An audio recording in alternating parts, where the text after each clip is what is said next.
que é um erro muito comum, tá?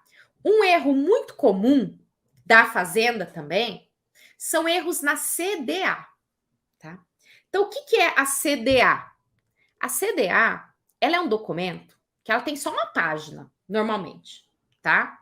E aí ela traz os elementos básicos ali, é como se fosse um resumidíssimo do débito tributário.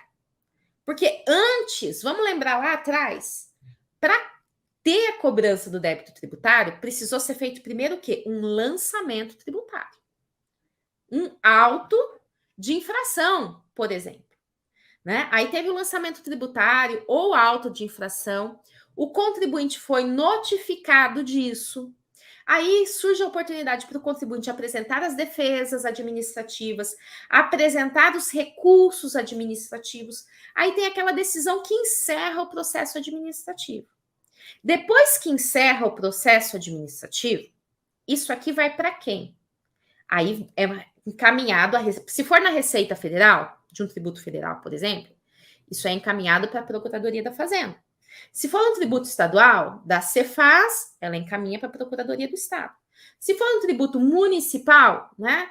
Também lá o município, a auditoria do município, manda para a Procuradoria do município, para que ele inscreva em dívida ativa esse débito, né? E que é essa consolidação, e aí ele emite essa certidão, tá? E aí ele emite essa certidão de dívida ativa, que tem que o quê? Espelhar aquilo que aconteceu lá atrás.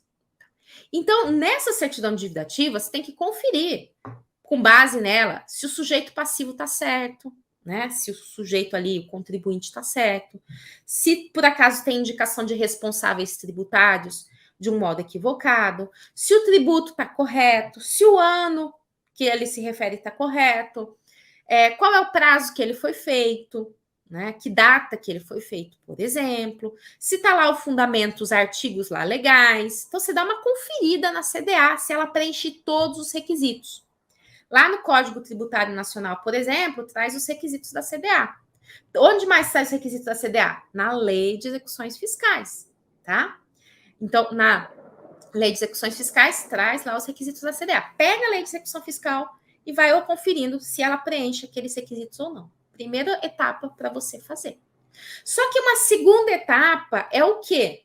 Tá? Uma segunda etapa é assim, essa certidão de dívida ativa, ela não é autônoma. Ah, só porque existe uma certidão de dívida ativa, então isso significa que o tributo é devido, que foi tudo feito certo lá no passado? Opa, às vezes não. Quantas vezes, e eu acho que foi até a Valéria que está aqui, que ontem comentou alguma coisa desse sentido, né? De que o contribuinte não foi notificado do processo administrativo. Então, às vezes, ele tá lá, o contribuinte, livre, leve e solto, curtindo a sua vida, trabalhando livremente. De repente, cai no colo dele uma execução fiscal e fala: o quê? Do que é isso? Não estou nem sabendo do que se trata. Por que eu estou sendo cobrado disso? Né? Então, o que a gente precisa fazer?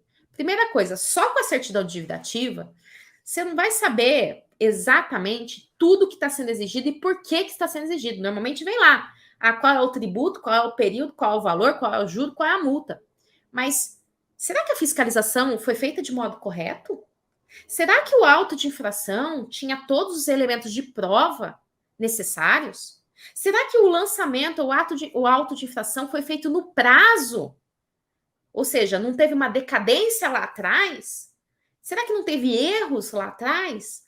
Então, um outro passo, depois de você analisar a CDA, é você ter acesso ao processo administrativo tributário. E como é que eu tenho acesso ao processo administrativo tributário?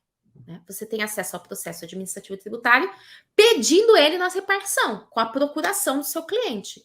Lá na Receita Federal, lá na Cefaz, lá no município. E se por acaso você não conseguir esse acesso, porque alguém aqui já uma vez me falou assim: ai, Fabiana, eu fui lá pedir acesso e o município falou que não tinha processo administrativo nenhum. Se o município não tem processo administrativo, Aquela CDA não tem sustentáculo, não tem razão de ser, né? Você fala assim, mas como é que eu vou provar que o município não tem processo administrativo? Não, você pede nos autos, né? A lei de execução fiscal, se não me engano, no artigo 41, ela fala assim que o processo administrativo tem que ficar à disposição do contribuinte, né? Tem que ficar à disposição do contribuinte. E aí, então, se não tiver à sua disposição, você pede lá para o juiz determinar que coloque à disposição. Ah, o Ilmo fez uma pergunta aqui que é muito boa. Ilmo, sua pergunta, né? No seguinte sentido. Mas, prof, a procuradoria não faz essa avaliação de legalidade antes da execução fiscal? Ilmo, deveria fazer. Mais uma vez, olha só, é só um exemplo, tá? Pode ser que ela faça? Pode ser até que ela faça. Às vezes, principalmente na Procuradoria da Fazenda Nacional, tem algum pente fino que eles resolvem extinguir de ofício aqueles que já estão prescritos. Mas isso é raro acontecer. Eu tinha um aluno lá na especialização e ele veio me contar a seguinte situação. Professora, ele tinha passado no concurso para a procuradoria de um município do interior aqui de São Paulo, tá? E ele falou, professora, eu estava todo feliz, todo empolgado lá nos meus primeiros dias de trabalho, que eu ia fazer o controle de legalidade, né? Então ele ia escrever em dívida ativa e falou assim, eu vou fazer o controle de legalidade. Ele estava todo feliz, todo empolgado. Aí ele falou, mas qual foi a minha decepção? E isso já faz, gente, quase 20 anos, porque eu lembro que foi lá nos primórdios, quando eu comecei a dar aula na especialização. Dava aula de seminários, para quem já fez aluna do IBET, eu dava aula aplicando seminários no IBET ali, né? Então já faz bastante tempo. E já naquela época que a informatização nem era tão grande, mas já tinha computador, né, gente? Já tinha sistemas informatizados.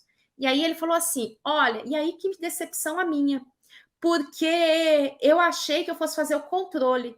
Sabe como é que a gente faz o controle de legalidade lá, professora? Aperta o botão. Como assim? Tinha, segundo ele relatou, né, o programa, né, então tinha os débitos que tinham vindo lá da fiscalização, lá do município, né, que já tinha terminado o processo administrativo, para eles se inscreverem em dívida ativa. Aí ele apertava o botão, o débito que estava num lado da tela passava para o outro lado da tela. Então, aquele débito que estava pendente de inscrição em dívida ativa, ia para o outro lado, inscrito em dívida ativa. Tá? Então, muitas vezes, é isso que acontece.